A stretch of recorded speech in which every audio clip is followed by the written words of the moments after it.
चलिए आज एक बहुत ही महत्वपूर्ण मुद्दा पे हम लोग बात करने जा रहे हैं। Reverse migration.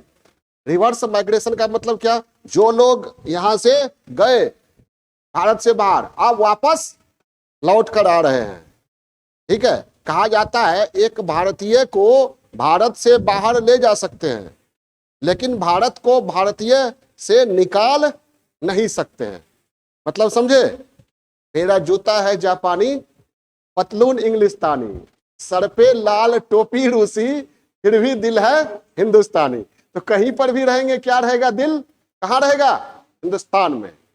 तो ऐसा ही कुछ हो रहा है कई कारणों से।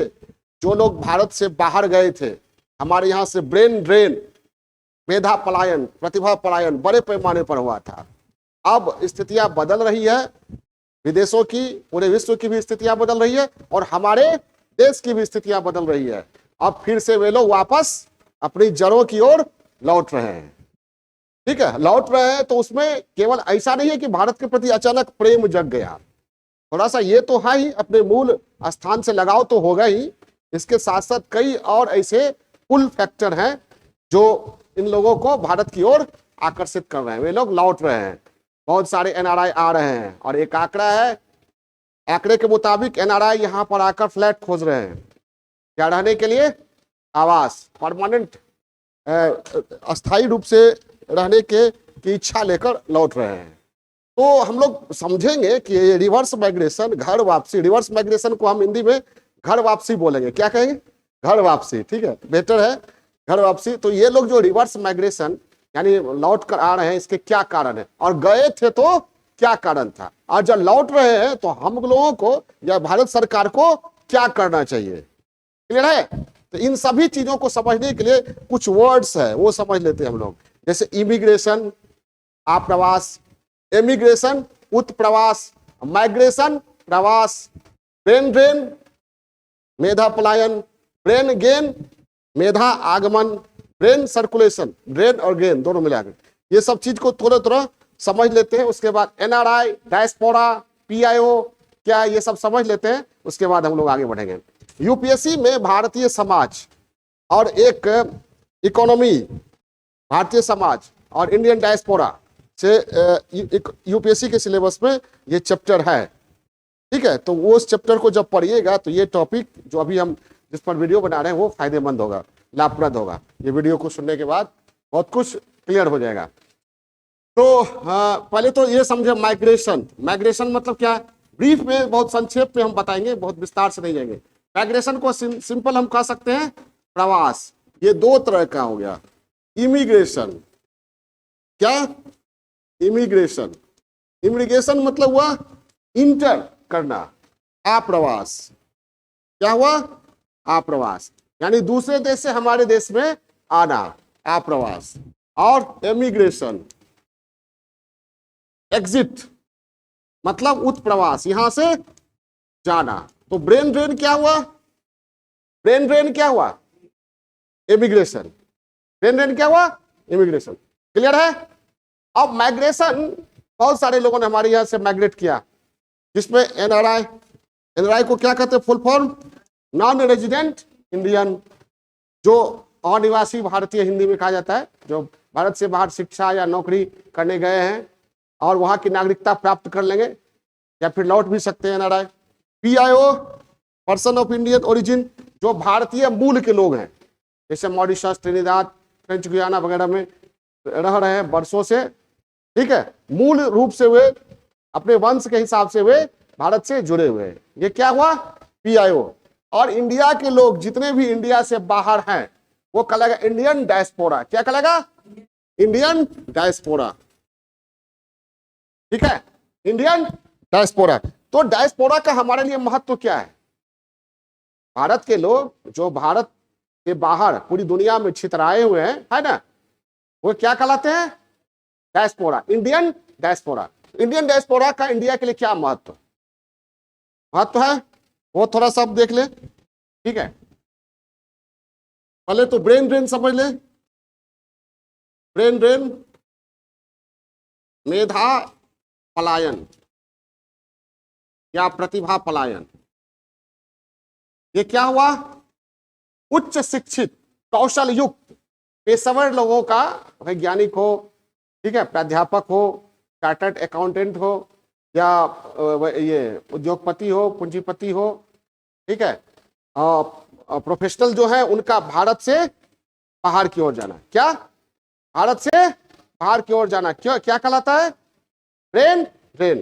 किसका बाहर जाना, हाईली एजुकेटेड जो है, हाईली स्किल्ड है, उनका देश से बाहर जाना, क्यों, उच्च शिक्षित और हाईली उच्च कौशल युक्त व्यक्तियों का देश से बाहर जाना। क्यों जाते हैं ये लोग, क्यों जाते हैं, वेतन अधिक, वेतन भारत से अधिक मिलेगा, एक, दूसरा,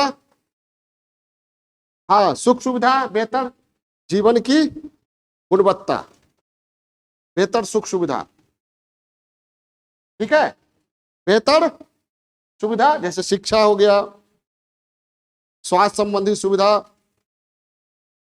बीमा वगैरह वगैरह, इंफ्रास्ट्रक्चर वहां का बेहतर होगा, ठीक है, यहाँ भीड़ में बस में ठूसना नहीं पड़ेगा, मेट्रो में वहां बैठेंगे, तो ये इसके वेतन और बेहतर जीवन जीने की लालसा में ये लोग बाहर गए, और एक अच्छा वातावरण, जैसे उच्च शिक्षित है, कोई वैज्ञानिक है, उनको यहाँ पर बढ़िया वातावरण नहीं मिला, जैसे यहाँ बहुत दिनों तक इसरो हो या और भी वैज्ञानिक संस्थाएं, उसमें राजकीय हस्तक्षेप होता रहा, तो परेशान होकर बहुत सारे वैज्ञानिक यहाँ से बाहर, आईटी प्रोफेशनल्स यहाँ से बाहर गए।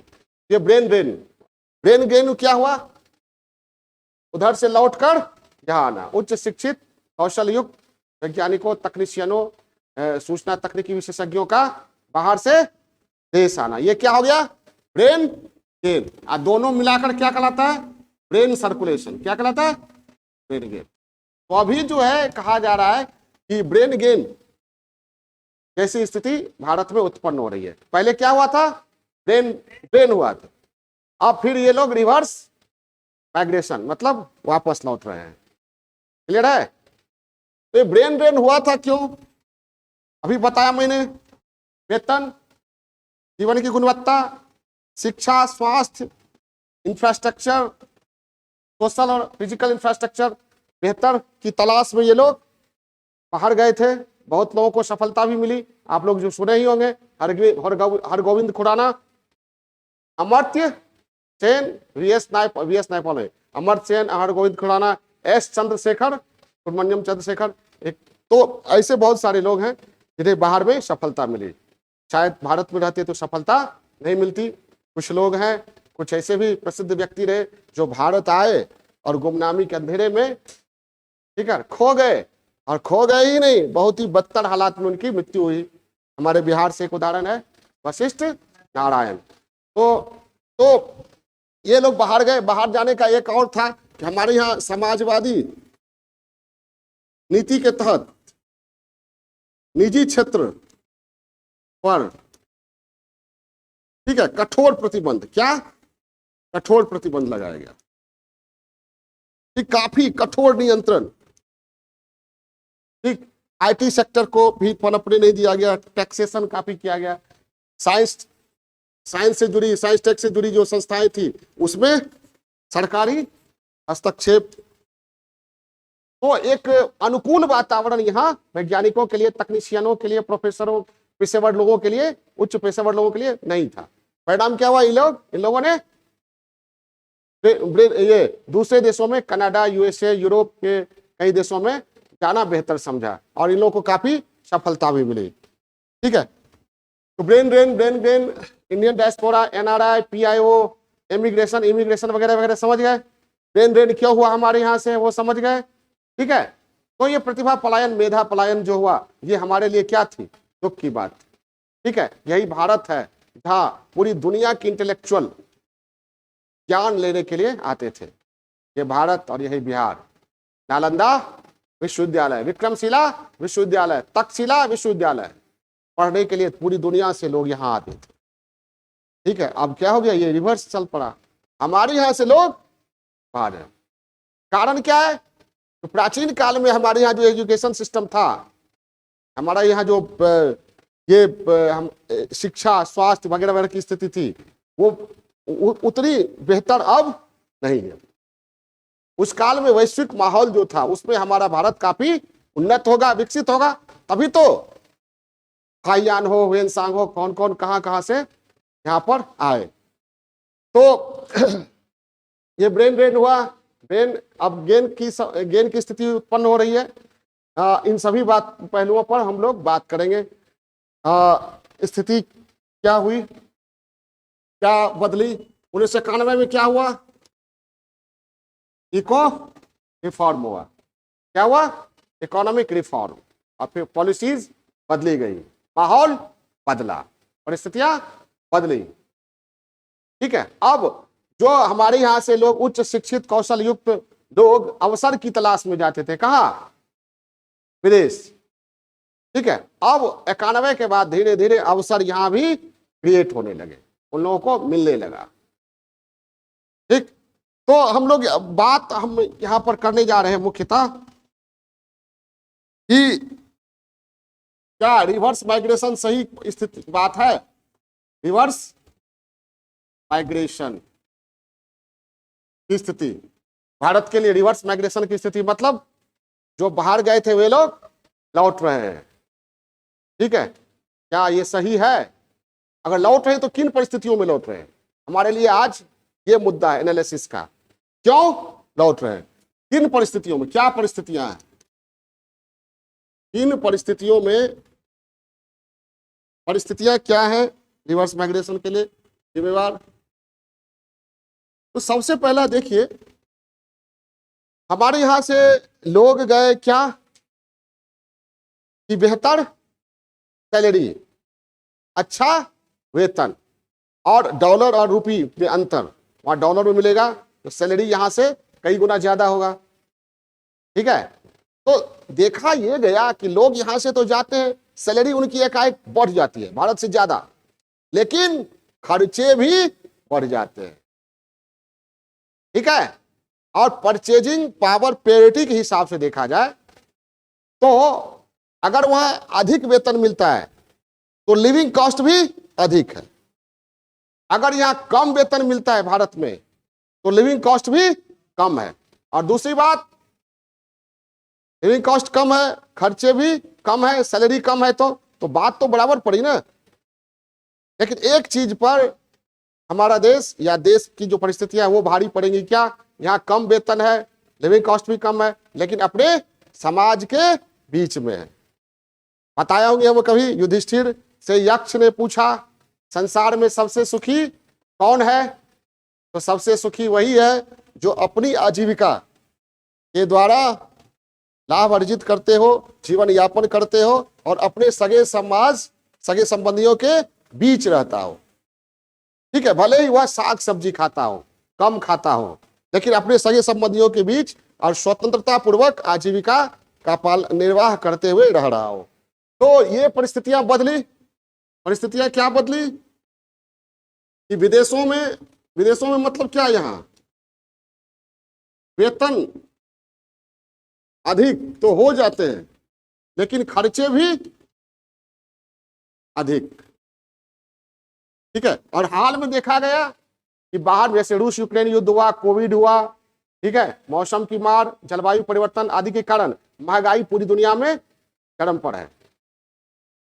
ठीक है, और उसके मुकाबले हमारे यहाँ जो है रुपया की परचेजिंग कैपेसिटी जो है वह ठीक ठाक है, संतुलित है, खर्चे भी अधिक है। भारत में वेतन कम तो खर्चे भी कम, तो क्यों हम भटकते रहे घर से बाहर, क्यों भटकते रहे। ठीक है, तो वापस क्यों नहीं लौटे। अब एक चीज और है कि इंफ्रास्ट्रक्चर बाहर में, कनाडा में, यूएसए में बेटर है, हमारे यहाँ उतना इंफ्रास्ट्रक्चर बेटर या वर्ल्ड क्लास इंफ्रास्ट्रक्चर कम है। लेकिन 91 के बाद या हाल के दिनों में इंफ्रास्ट्रक्चर की स्थिति बेहतर हुई है, खासकर सड़क, रेल, के मुकाबले है वंदे भारत ना, बुलेट ट्रेन वगैरह वगैरह, ये सब पर काम हो रहा है। हेल्थ के मामले में भी एम्स का विस्तार हुआ है, पहले 1-2 एम्स था, अब कई एम्स है। तो एजुकेशन सिस्टम भी हमारे यहाँ ठीक ठाक किया जा रहा है। तो पहले जो मास में माइग्रेशन हुआ था वो, फिर उसके बाद तीसरा 1991 में क्या पॉलिसी अपनाई गई? उदारीकरण, सभी नियमों को, आर्थिक पहलू से जुड़े हुए नियमों को उदार बनाया गया। पहले जो परमिट कोटा लाइसेंस की प्रणाली थी, अब लिबरलाइजेशन, प्राइवेटाइजेशन और ग्लोबलाइजेशन पर जोर दिया गया। तो क्या हुआ? उदारीकरण की नीति ने देश में भारी मात्रा में क्या किया? अवसरों का सृजन किया। और इसी क्रम में स्टार्टअप्स को सरकार द्वारा, केंद्र सरकार और राज्यों की सरकारों द्वारा भी प्रोत्साहन दिया जाने लगा। स्टार्टअप्स के अनुकूल वातावरण का निर्माण, बिहार सरकार भी अपनी पॉलिसी में देखिएगा स्टार्टअप्स के लिए काफी छूट देती है। और भारत में स्टार्टअप्स जो है काफी फल फूल रहे हैं, आप लोग सुने ही होंगे, काफी फल फूल रहे हैं। तो जो बाहर से आ रहे पेशेवर लोग, उच्च प्रशिक्षित या कौशल युक्त, उनके लिए स्टार्टअप्स के रूप में काम करना, स्टार्टअप्स के लिए जो परिवेश है उसमें काम करना काफी फ्रूटफुल लग रहा है, लाभदायक लग रहा है। अब तो स्पेस में भी स्टार्टअप्स है, मिशन प्रारंभ सुने होंगे। तो ये स्टार्टअप्स के लिए अनुकूल वातावरण बन रहा है। उसके बाद भारत की जो ये पॉलिसी रही है क्राइसिस के काल में, वह बहुत ही अनुकूल रही है भारतीय लोगों के प्रति। जैसे कोविड क्राइसिस हुआ तो हम लोगों ने क्या किया? छोड़ दिया अपने लोगों को, ठीक है। राज्यसभा में एस जयशंकर का बयान है, कोविड-19 के दौर में, अभी मैं को जैसे कोविड क्राइसिस के दौर में क्या चलाया गया? ऑपरेशन वंदे भारत।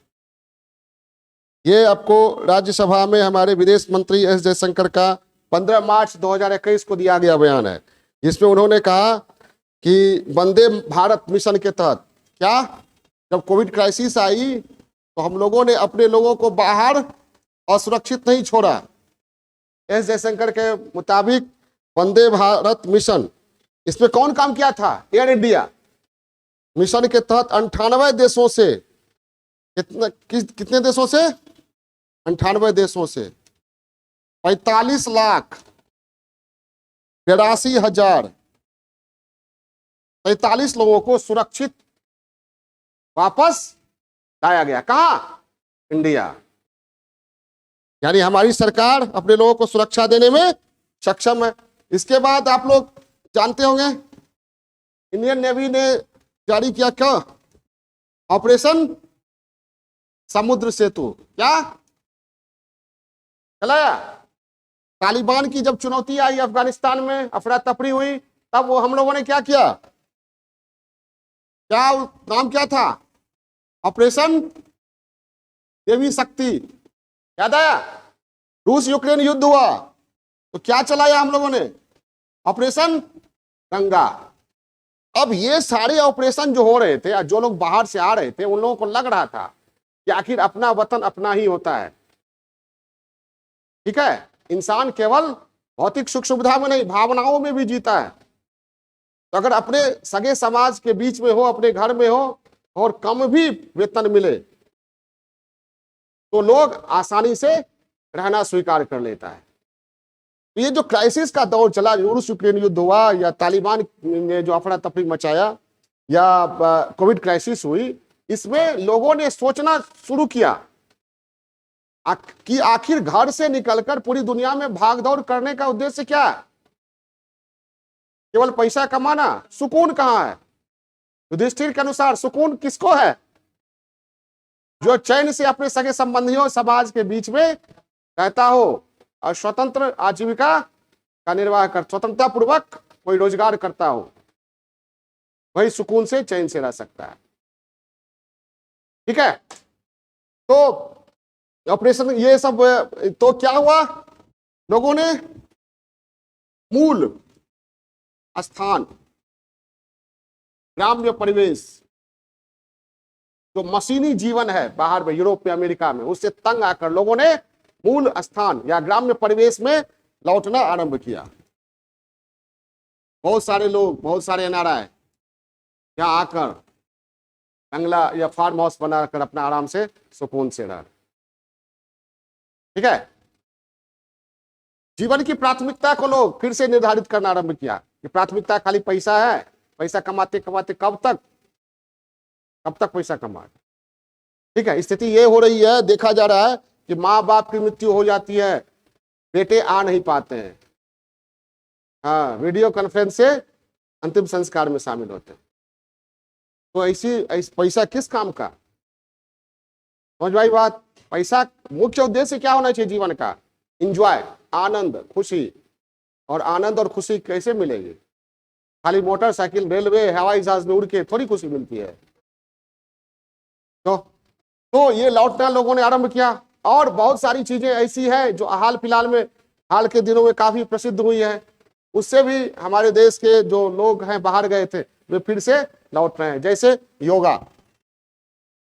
कोविड के दौरान हमारा आयुर्वेद भी काफी पॉपुलर हुआ। ठीक है। कोविड के दौरान ही यह भी देखा गया कि भारत जो है, जहां और देशों ने ठीक से अपने नागरिकों को नहीं संभाला है, हमारे यहां कोविड के दौरान क्या हुआ, बाहर में जो थे उनको तो वापस लाया ही हम लोगों ने, और जो घर के अंदर 140 करोड़ थे उनके लिए क्या किया? वेलफेयर कार्यक्रम चलाया। आत्मनिर्भर भारत अभियान चलाया, और वैक्सीन बनाया, मरने के लिए छोड़ दिए। कोविशील्ड हो, कोवैक्सीन हो, ठीक है, दुनिया में कहीं भी वैक्सीन लगा तो सबसे पहले लगाने वालों में से हमारे देश के लोग भी थे, था ना कोविशील्ड। तो भारत जो है रहने के लिए अब असुरक्षित नहीं, हर तरह से सुरक्षित है। उसके बाद दुनिया भर में अफरा तफरी है, बेचैनी है, सुकून नहीं है, मशीनी जीवन है, आतंकवाद और आतंकवाद का वैश्वीकरण हो चुका है।